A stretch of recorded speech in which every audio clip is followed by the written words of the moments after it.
My ex invites me to his younger and more beautiful girlfriend's wedding and tells me, "I got rid of you because you're old and ugly." Now, guys, you won't believe what I decided to do at his wedding. I am 29 years old, I am a woman, and I was just invited by my ex-husband to his wedding. Before I go into details and a little background, let me tell you, I am a police officer. After high school, I worked at a fast food chain and eventually got into the Los Angeles Police Department Academy when I turned 21.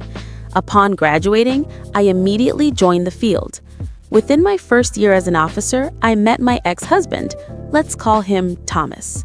He walked into our station one day to report that his Airbnb had been destroyed by guests who left broken furniture and a mess behind. When we investigated, we even found a package of illegal substances.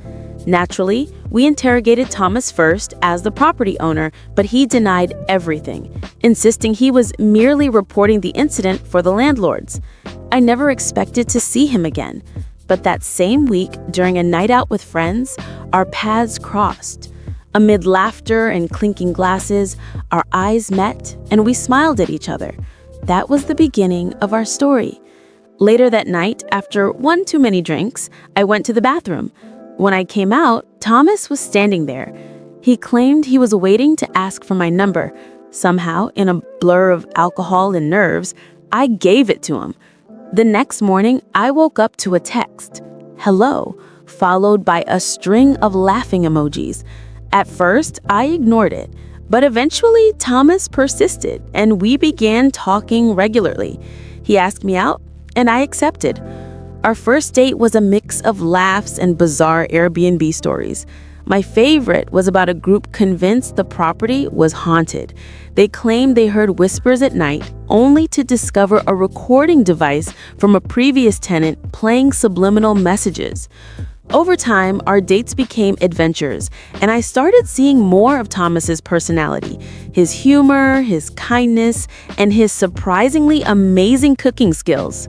We officially became a couple after a month, and on our one-year anniversary, I was rushing to meet him for a fine dining dinner when the police station called. Thomas was in trouble, or so I thought. I rushed in heels and a dress and found him on one knee in the interrogation room proposing, letters on the wall spelling, "Marry me." I was shocked, but I said yes. We had a simple church wedding and settled into the Airbnb I had reported before. It was a few blocks from the station, and yes, my choice had more to do with convenience than romance. Life initially felt surreal. I woke up to the smell of fresh coffee and Thomas preparing breakfast. But over time, he changed. Once energetic and loving, he became quiet, reserved, and distant. Late-night trips and vague answers became routine. Despite my busy work life and striving for promotions, I tried to maintain quality time with Thomas. But one night, he asked me to quit my job, and the next day, requested a divorce. He cited my career focus, claimed I was old and unattractive, and said I could no longer satisfy him. My world shattered. The divorce was finalized smoothly, thanks to a prenup. But depression followed. I blamed myself for burying myself in work, for ignoring signs, and for failing to maintain his interest. Eventually, I realized blaming myself wouldn't change anything. I started reclaiming my life, working out for strength and confidence, not appearance. Promotions followed, and slowly I healed. Then, out of nowhere, a wedding invitation arrived. Thomas was marrying someone new, younger and beautiful. I debated whether to attend, but decided I needed closure, and perhaps a little vindication. Update 1.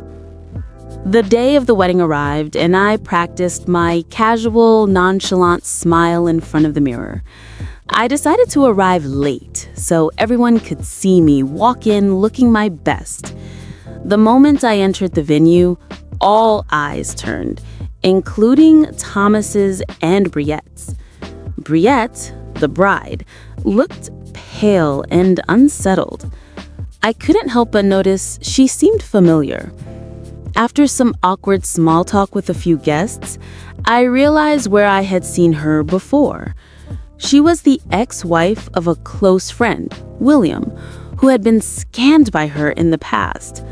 Her plan was audacious: fake a wedding to receive gifts and money. Thomas, of course, had no idea.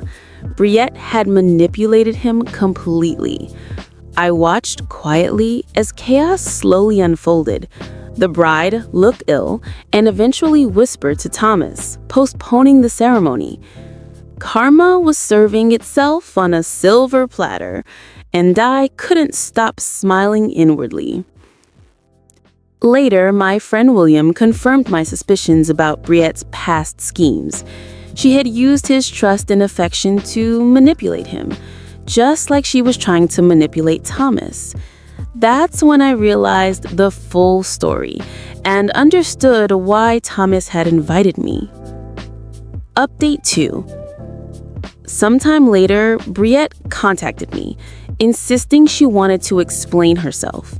She begged me not to tell Thomas about her past, claiming she had changed and truly wanted to settle down.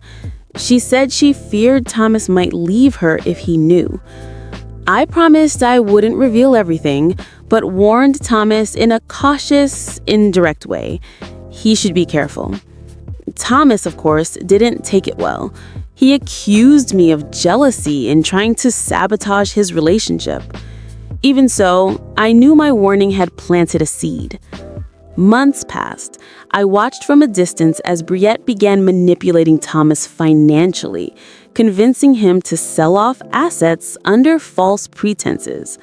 I stayed out of it mostly, focusing on my life. Meanwhile, I started dating a colleague, a partner I trusted implicitly and shared countless hours with at work. We bonded during stakeouts, police chases, and long nights on patrol. It was thrilling, fulfilling, and completely different from the chaos of Thomas and Briette. Update 3. About half a year later, Briette finally married Thomas in a low-key ceremony I also attended. By now, I could see the consequences of her manipulation. Thomas came to me for help, desperate to investigate whether Briette was using the money for false claims. I refused to intervene without proof.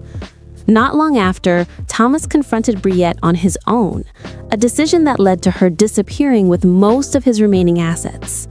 Eventually, Thomas ended up arrested after a scuffle with her, and I finally felt a huge weight lift off my shoulders. Karma had run its course. I moved on fully, enjoying my relationship with my colleague. Work and life became fulfilling again. I had closure, satisfaction, and confidence that no one, not even Briette or Thomas, could shake. The best revenge, I realized, was thriving and living unbothered. Even now, I occasionally think about Thomas and Briette, but not with malice, more with amusement and reflection. I've learned that life balances itself in strange, poetic ways. Attending the wedding wasn't petty.